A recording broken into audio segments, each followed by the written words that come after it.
Bonjour, dans cette vidéo, nous allons parler des structures répétitives, les fameuses boucles. Il y en a trois, while, do while et for. La quatrième ici est une boucle spéciale qui servira pour les tableaux et les objets par exemple. Nous la verrons beaucoup plus tard dans le cours. Alors, en plus des boucles, nous aurons des instructions de rupture de flux, on appelle ça aussi des sauts. Break pour quitter, continue pour sauter un tour. Alors, return, ça servira dans les fonctions et pas dans les boucles. Et try servira pour gérer les erreurs, les exceptions. Alors, on commence tout de suite avec des notions générales. Les boucles sont de trois types. Il y a la boucle 0n. L'idée, c'est qu'on risque de ne jamais faire le traitement ou de le faire n fois. Donc, 0 ou plusieurs fois. C'est la boucle while. La boucle 1n, c'est l'idée qu'on peut faire le traitement au moins une fois et éventuellement plusieurs fois. C'est la boucle do while. La boucle xn, elle, signifie qu'on va faire le traitement un nombre x de fois précis pour la boucle for et la boucle for each. On sait déjà combien de fois il va faire le traitement, il va répéter le traitement. Alors, ces structures, elles permettent de répéter l'exécution d'une ou de plusieurs instructions sans qu'on ait à écrire nous-mêmes plusieurs fois la même instruction dans notre code. Elle dépend d'une condition. Cette condition nous permettra de quitter la boucle, de ne pas répéter sans fin indéfiniment. Dès que la condition sera fausse, on pourra s'arrêter et faire autre chose. Il faut pour ça gérer une variable sentinelle. C'est cette variable-là qui pourra sortir de la boucle. On l'appelle sentinelle parce qu'elle surveille le fait qu'à un moment donné, hop, c'est fini, il faut quitter la boucle. On pourra également interrompre la boucle grâce aux instructions de contrôle, de flux, break et continue. Alors revenons un petit peu sur la boucle 0n. Le bloc d'instruction peut s'exécuter plusieurs fois ou jamais ne s'exécuter. Si on considère que le soleil brille, tant qu'il brille, on peut mettre ses lunettes et bronzer sur la terrasse. Mais s'il ne brillait pas, on n'aurait même pas pu commencer une seule fois à mettre ses lunettes et à bronzer puisque il pleut déjà depuis longtemps, depuis 3 jours par exemple, pas de lunettes, pas de bronzette. Donc jamais ou plusieurs fois. Boucle 1n, on commence à arroser les plantes. Parce qu'il ne pleut pas. Et dès qu'il pleut, on s'arrête. On a déjà commencé à arroser les plantes, on le fait, on continue à le faire, mais tant que la condition ici, il ne pleut pas, est vraie, on continue à arroser. Et alors, on arrête d'arroser les plantes, évidemment, quand il se met à pleuvoir. Bon, ceci dit, il ne faut pas non plus trop arroser les plantes, on comprendra. La boucle xn, on sait combien de fois, donc on va avoir ici une sentinelle i pour i valant 0 au début. Partant de 0 jusqu'à x, par exemple x peut être 5, pour i de 0 à 5, eh bien il faut faire taper sur le clou, on va taper sur le clou 5 fois. Pour i de 0 à 5, taper sur le clou, pour i de 0 à 3, taper sur le clou. On peut donc choisir ici la valeur, le nombre de tours que l'on fera à la place du x. Alors, si on implémente ça dans le langage JavaScript, on aura le mot-clé while, entre parenthèses la condition, et entre accolades, le bloc d'instruction. Ça, c'est pour la boucle while 0n. On peut faire le traitement 0 ou plusieurs fois. Dans ce schéma, on voit par exemple qu'au départ, ici, on va lire un prix. Ce qui est ici en orange, c'est notre structure de boucle. On lit un prix. Ensuite, while, on vérifie. Tant que ce prix est positif, on va calculer la promo, on va afficher la promo, puis on va redemander un nouveau prix et on va remonter la boucle, revérifier si ce prix est toujours positif. S'il est positif, on calcule la promo, on affiche la promo, on redemande un prix, on remonte, on revérifie si le prix est positif. S'il n'est pas positif, on quitte la boucle et on a fini. Ou on fait autre chose. Donc vous voyez que le traitement ici suit les instructions, instruction 1, 2, 3, n, et puis on remonte, on repose la question et éventuellement on re-rentre ou bien on sort de la boucle. Dans le cas de la boucle do while, la question est posée à la fin. Donc, on va d'abord commencer par exécuter les instructions 1, 2, 3, etc. jusqu'à n. Et puis, on se demande s'il y a lieu de recommencer. Si la condition est vraie, on recommence, on remonte, on exécute, on recommence, on remonte, on exécute. Et éventuellement, ici, la condition est fausse, on quitte la structure de boucle. Dans ce schéma, le programme commence ici et on va lire un prix. Et on calcule la promo, on affiche la promo. Et puis, on vérifie si le prix est positif. Si oui, on remonte, on redemande un prix, on calcule la promo, on affiche la promo. On vérifie si le prix est positif. Non, on quitte la boucle. Vous voyez ici que notre structure est bien en orange ici.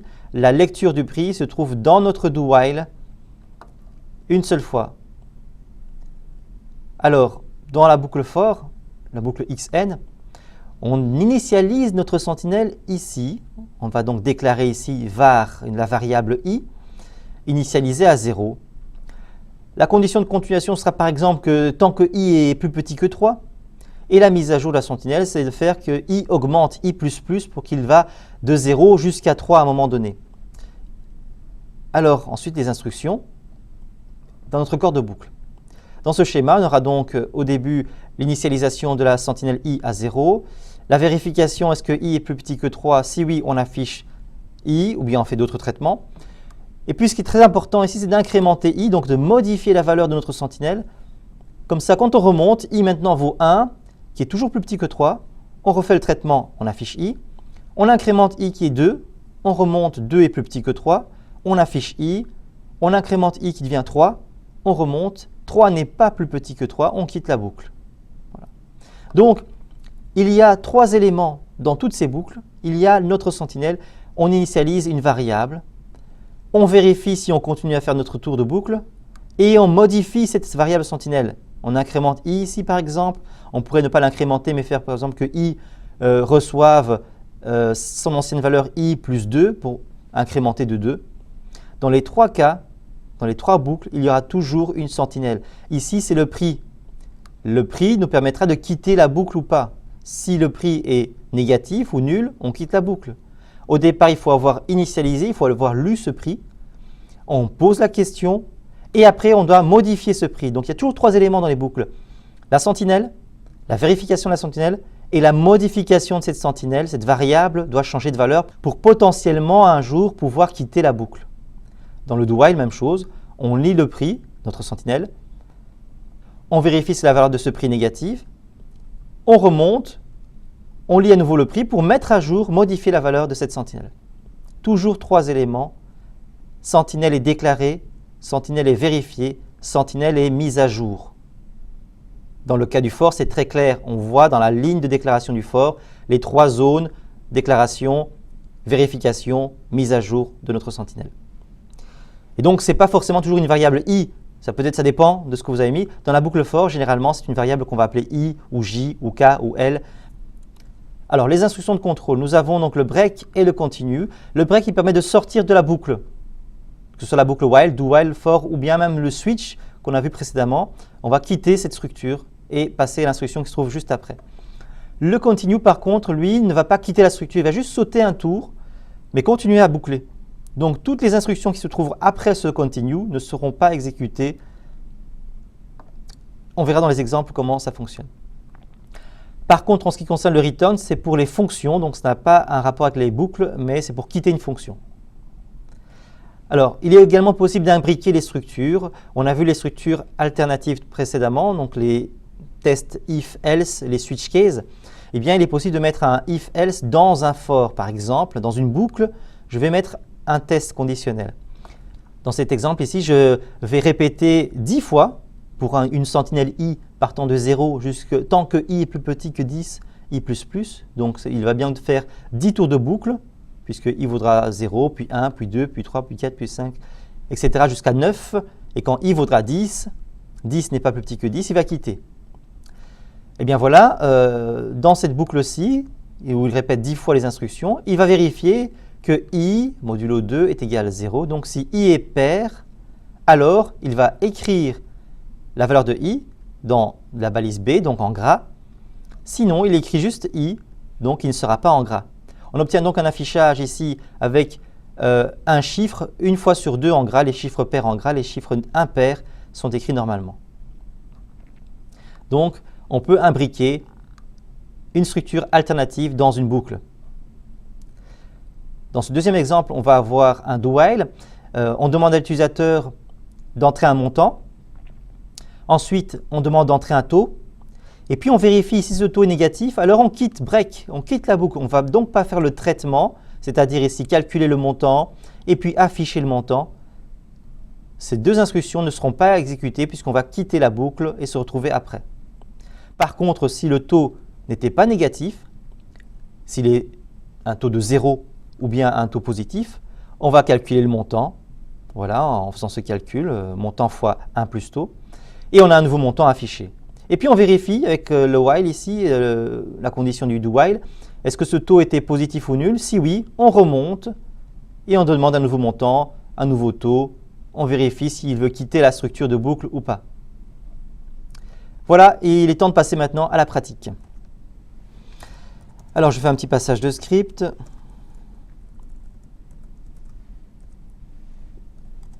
Donc, imaginons que j'ai une variable NB qui vaut 5.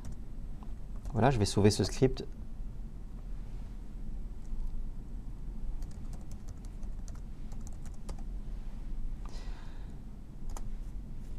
Et j'aimerais bien afficher les multiples de NB, de 5. Donc, j'aimerais bien écrire document.write dans un paragraphe.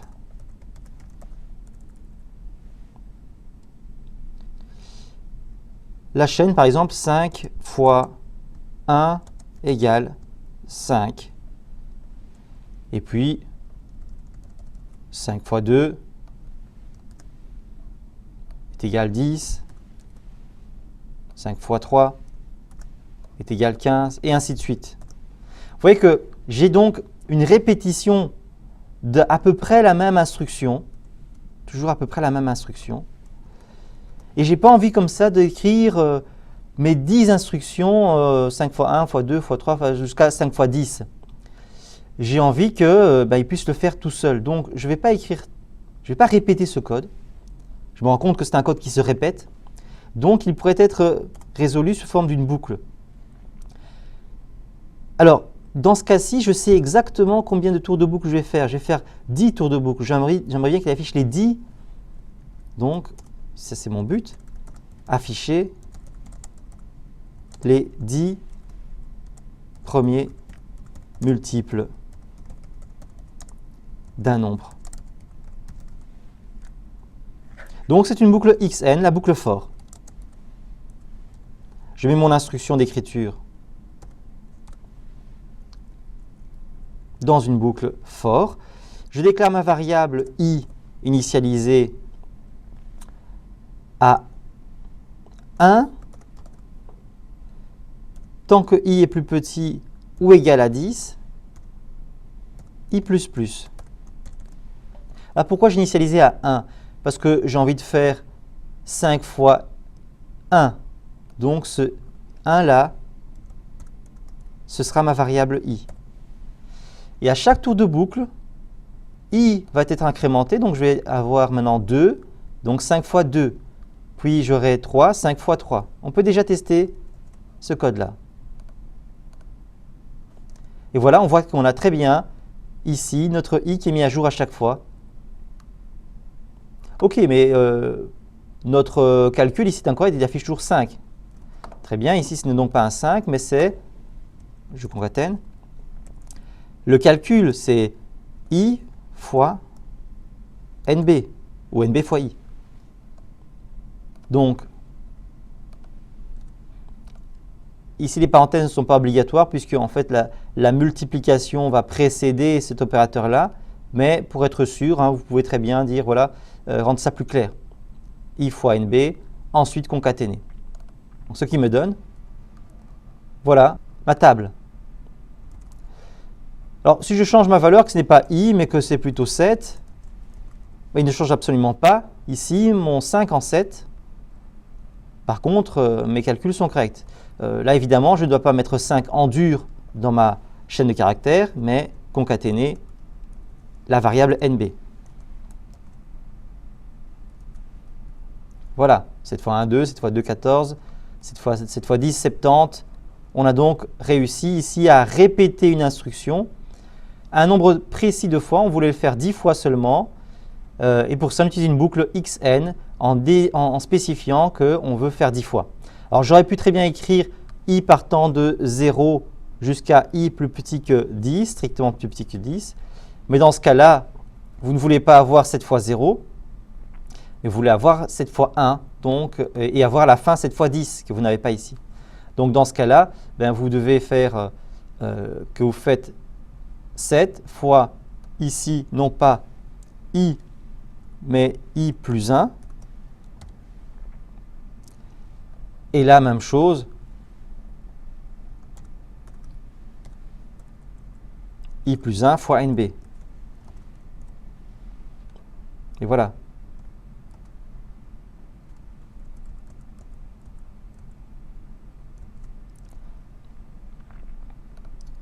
Alors, vous pouvez avoir envie d'afficher les 5 multiples en partant de 5.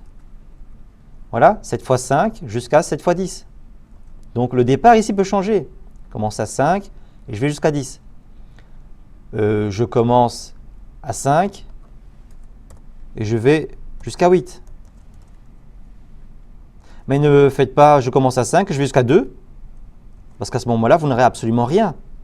Puisqu'évidemment, en partant de 5, ben 5 n'est pas plus petit ou égal à 2. Donc, on n'entre même jamais dans la boucle. On n'affiche jamais une instruction. Donc, évidemment, vous avez ici une condition qui vous empêche d'entrer. Elle est testée dès le début. On initialise à 5 et puis on vérifie avant d'entrer. Donc, si je mets plutôt, je commence à 0, pas de problème, il affiche les instructions puisqu'il fait 0, 1, 2, 3. On a dit plus petit ou égal, donc il va faire 0, 1, 2, 3 exécutions. Si vous mettez 1, il fait 1 puis 2, 2 exécutions. Sinon, vous avez aussi la possibilité de dire je vais commencer à 10 et tant que c'est plus grand ou égal à 1. Mais à ce moment-là, il faut descendre. Vous faites i moins moins. Et là, vous avez 7 fois 10, 7 fois 9, etc. jusqu'à 7 fois 1. Je vais mettre ça un petit peu sur le côté, voilà. Comme ceci. Ou comme ceci, voilà.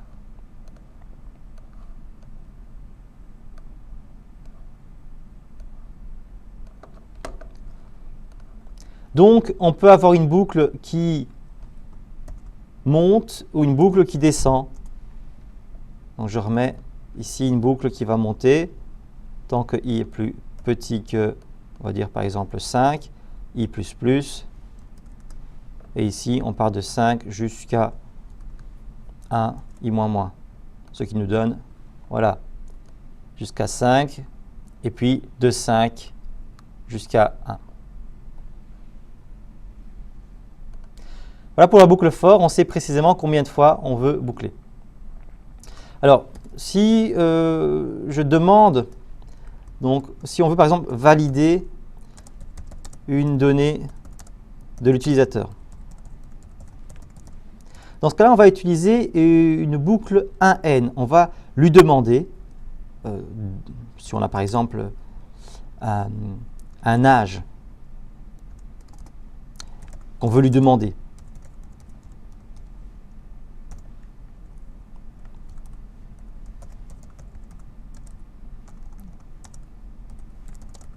Donc, on va demander quel âge avez-vous. On peut éventuellement directement convertir cette lecture-là en un entier par int prompt. Mais si l'utilisateur ici encode une chaîne de caractères plutôt qu'un nombre, on ne doit pas continuer le code. On doit répéter, lui redemander son âge. Donc, on va dire, je demande une première fois do, donc faire. Ensuite, je vérifie. Tant que cet âge n'est pas un nombre, je lui redemande. Donc, on a bien là une boucle 1n. Il va d'abord entrer et faire le traitement, puis vérifier et éventuellement recommencer la demande avant d'éventuellement quitter la boucle dès qu'il aura satisfait à la demande. Donc, on va tester ça. Quel âge avez-vous? J'écris n'importe quoi, il refuse. Je ne mets rien, il refuse. J'annule, il refuse. J'écris un nombre. Cette fois-ci, il accepte et le code continue vers la suite du programme. On pourrait par exemple avoir ici l'affichage document write de son âge.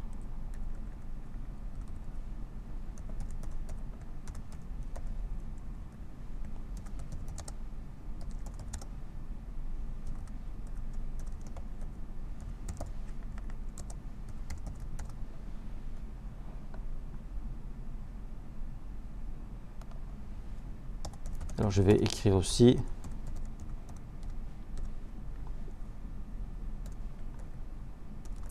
une petite ligne horizontale, voilà, pour séparer nos deux codes. Voilà, vous avez 77 ans, ligne horizontale, le traitement suivant, ici la boucle suivante. Donc là, on a une boucle 1N, elle se fera au moins une fois, éventuellement plusieurs fois. Alors, troisième exemple de boucle, on va surveiller par exemple son épargne. Alors l'idée ici, c'est qu'on aurait une variable épargne qui correspond à 0 € au début. On n'a pas vraiment d'argent, on aimerait bien épargner. On va donc recevoir à chaque fois un salaire sur lequel on va pouvoir prendre par exemple 10% ou 20%, hein, soyons un peu plus gourmands, 20% du salaire pour mettre dans l'épargne. L'idée donc ce sera que l'épargne, ce sera ce qu'il y avait avant plus le salaire, mais bien sûr 20% de ce salaire. Donc 0,20 ou 0,2, c'est la même chose. Hein. Si vous voulez un peu plus, que ce soit un peu plus compréhensible, mais c'est la même chose, 0,20 ou 0,2. Mais pour ça, le salaire, je vais d'abord le déclarer. Ce salaire, il tombe tous les mois. Il sera à, disons, 2 000 €. Ce n'est pas trop gourmand. Il y a moyen d'augmenter son salaire plus tard. Alors, donc, à chaque fois que le programme va s'exécuter, il va devoir ajouter 20% de ce salaire à l'épargne.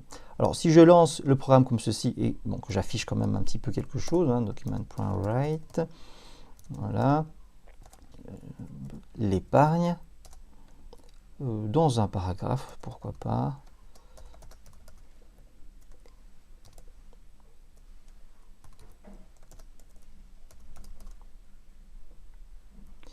Et je reprends ma ligne horizontale.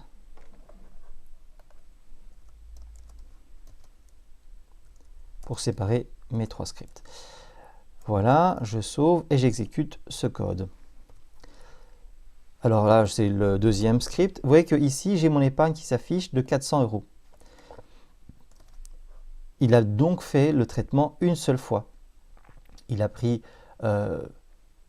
mon salaire de 2000, il l'a multiplié par 0,20, donc 20% de 2400, et il l'a ajouté à l'épargne de 0.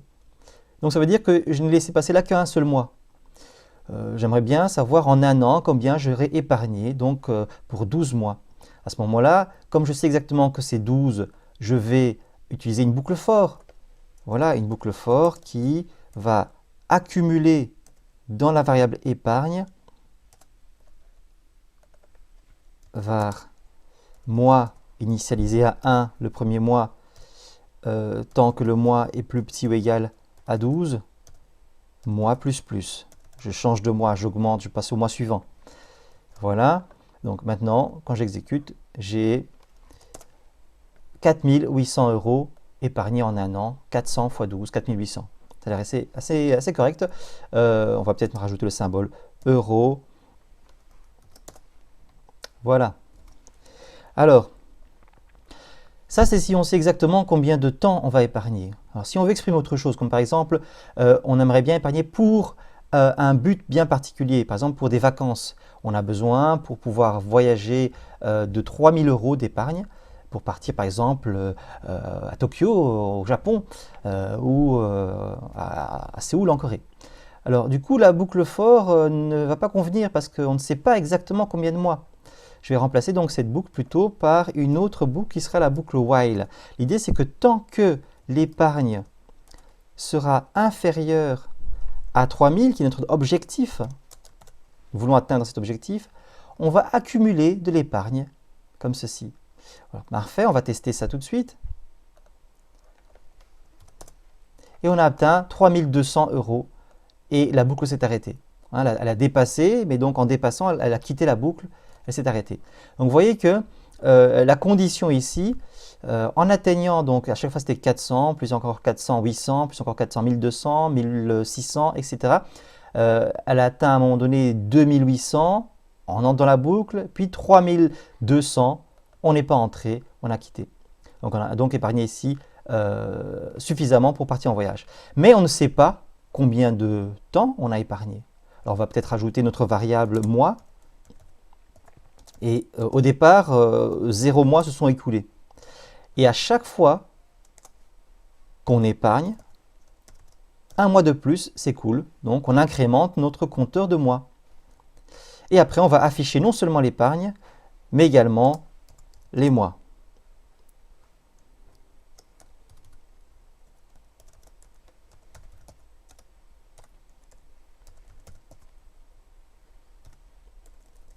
Voilà.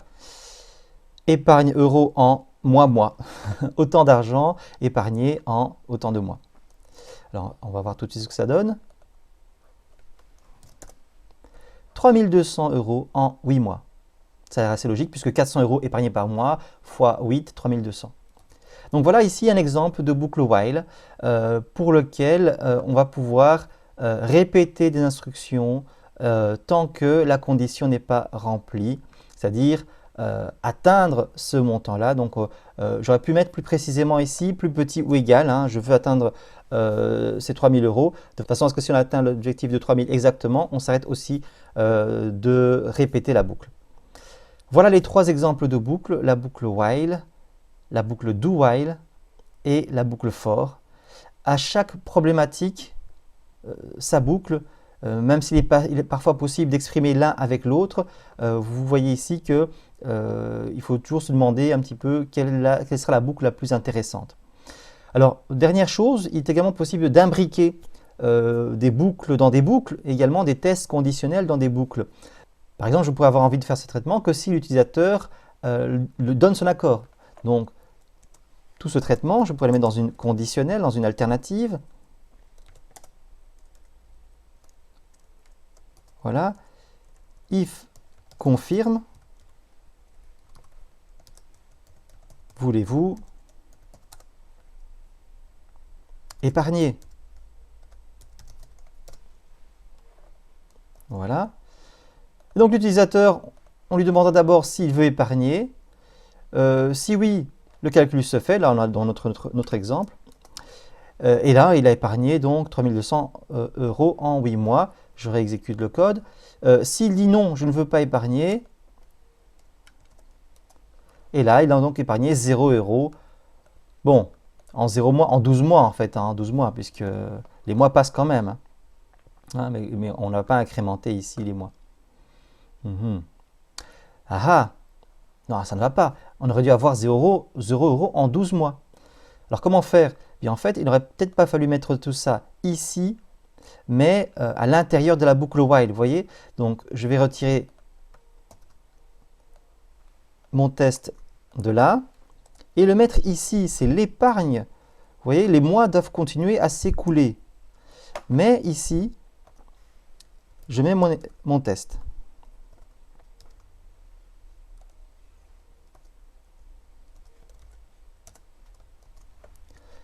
Est-ce que vous voulez épargner? Si oui, alors on épargne. Sinon, on n'épargne pas. Mais attention, si je fais ça, je vais avoir un problème. Si je lance mon script, il va faire une boucle sans fin. Il ne s'arrêtera jamais de boucler. Pourquoi? Parce que l'épargne est à 0. Et j'ai une condition ici. Tant que l'épargne est plus petite que 3000, plus petite ou égale à 3000, eh bien, je vais rester dans ma boucle. Or, si on n'épargne pas, l'épargne restera à 0 et on ne pourra jamais quitter la boucle. Donc, cette condition, ici, n'est pas suffisante pour nous permettre de faire en sorte que le programme se termine à un moment donné. Il va falloir ajouter une deuxième condition. Donc, si l'épargne est atteinte, ou bien si on a confirmé que l'on voulait quitter. Donc ici, la confirmation, on va la stocker. Hop, donc on va d'abord créer une petite variable ici, qu'on va appeler choix. Voilà. Et à chaque fois, chaque mois, on va donner le choix à la personne. Voilà. On va demander chaque mois si la personne veut épargner. Si le choix est vrai, alors il va épargner. Et de toute façon, on comptabilisera les mois. Par contre, ici, notre boucle, on va également ajouter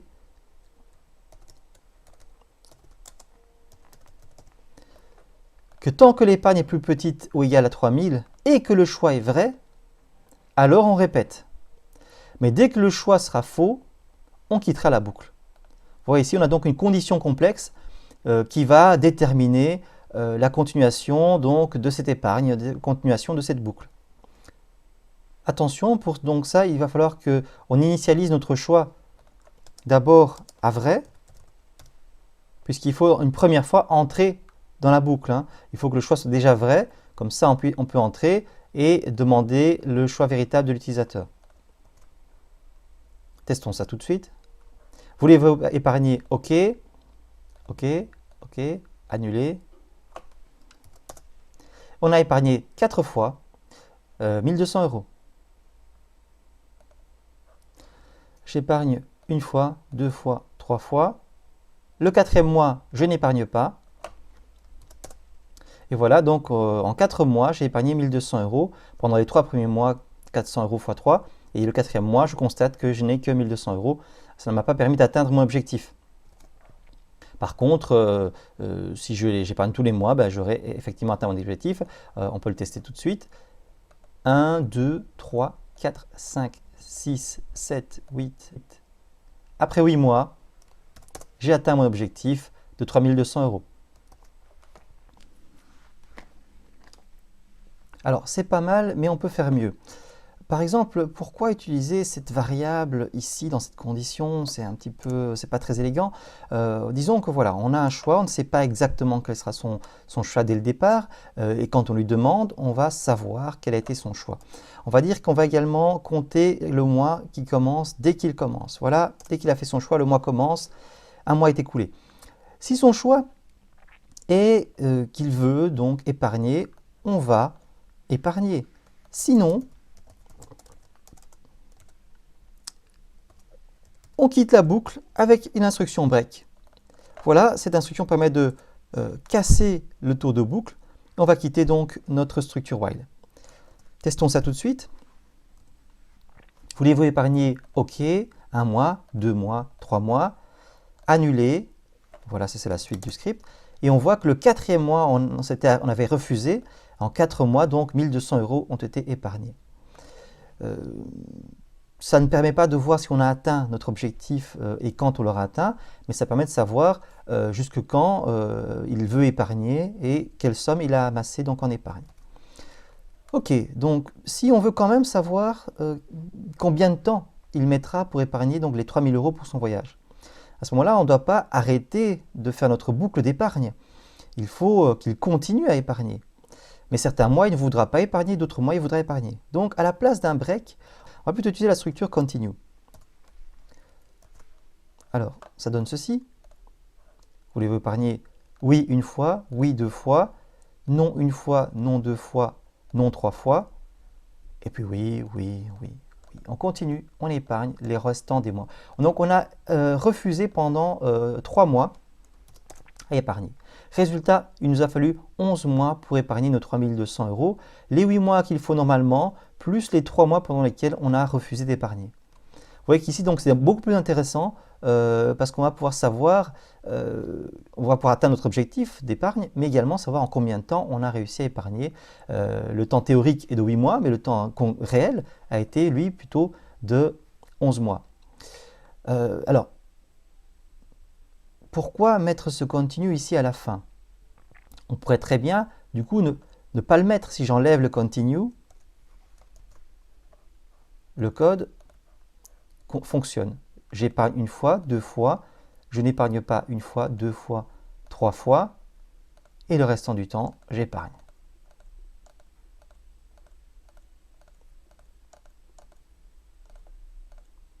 Voilà. Et 11 mois, le même résultat. On a l'impression ici que le continue ne servait strictement à rien. Alors, effectivement, alors, dans ce cas-là, écrire le continue comme ça ne sert à rien. On ne met jamais un continue en toute fin, tout à la fin d'une boucle. Le continue, en fait, vous allez le mettre avant certaines instructions. Donc, vous écrirez par exemple que votre épargne, vous la faites à la fin.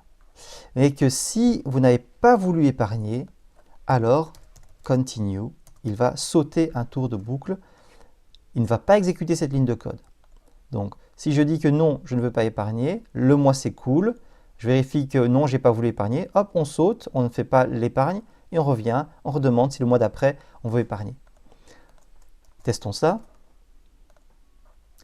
J'épargne oui, oui, oui, 3 fois, non, non, 2 fois, et puis le restant du temps, j'épargne. Voilà, terminé. Vous voyez qu'en 10 mois, j'ai pu atteindre l'objectif, les 8 mois théoriques et les 2 mois pendant lesquels je n'ai pas épargné. Donc le code fonctionne de cette façon-ci et il est beaucoup plus correct. Le continue, vous le mettez toujours dans une alternative. Si vous ne voulez pas, alors vous sautez le tour. Le but c'est de ne pas exécuter le code qui suit le continue. Dans certains tours de boucle, il y aura du code qu'on n'exécutera pas et c'est à cela que sert en fait le continue.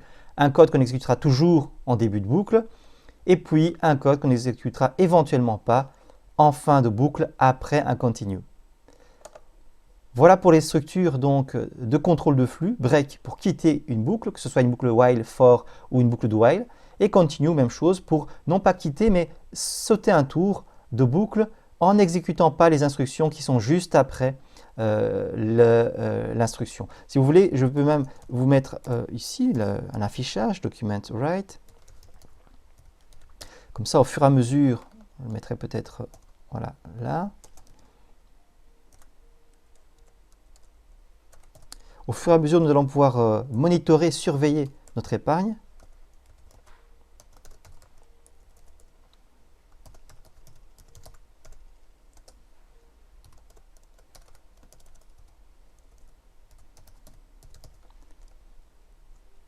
Voilà. On teste ça. Vous voulez épargner oui, oui, oui, oui, oui. Et puis non, non, non. 3 fois non. Peut-être 4 fois non. Voilà. Et le script se termine à 11 mois.